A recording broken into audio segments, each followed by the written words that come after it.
Hey folks, welcome back to this edition of Ben's Bits. Last week we discussed how landlords are caught between the proverbial rock and a hard place when it comes to their rentals.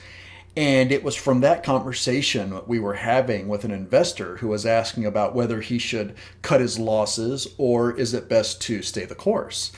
And to sum up that bit, it's a tough decision to make if you're in that position because no one knows the future.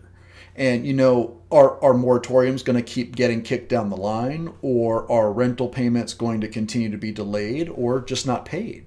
If you look at the statistics out there about the state of the rental market, most of the data suggests that there's something like 17 million rentals who are owned by small time investors, which, by the way, a lot of those landlords own those assets in their IRA and are in real danger of losing their assets because they're running out of capital. And that's why they're having to decide, do we cut our losses and keep what's left or stay the course and see what happens? But time's running out for them. And the thing that's really worrying them from what they tell us is that there isn't an end in sight. And when they do get news that the end may be near, that victory is short-lived because it's taken away from them and they're back in the same position that they started. So it's a big deal and it's not an easy decision to make for sure. But that said, this week we wanted to discuss something related to last week's bit, mainly due to the conversations we've been having because of last week's bit and others investors lately. And that's, when do you decide to actually cut your losses and move on? And unfortunately, it's not an easy answer because of the irritating answer of it depends and the tolerance of the investor, right?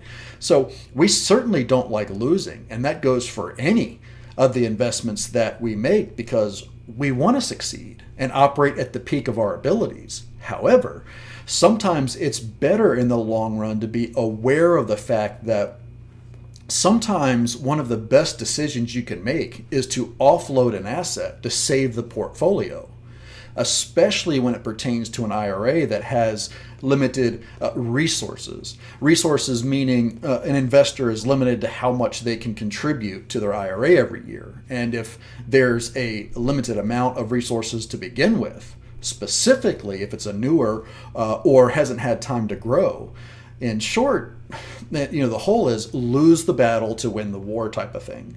It's even though it's not an easy decision to make at times, and more oftentimes than not, it turns out to be a better decision than to continue to lose resources, waiting it out to see what happens.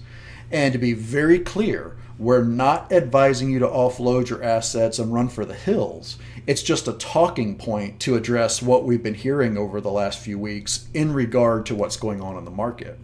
At the end of the day, we operate under the do everything you can to save an asset or an investment and live to fight another day, but not at the expense of the portfolio, because you can always recover from one or a few assets not going your way. It's another thing entirely to have to start over and rebuild from the beginning. So that's it for this edition of Ben's Bits. And as always, thanks for watching, and we'll see you next time.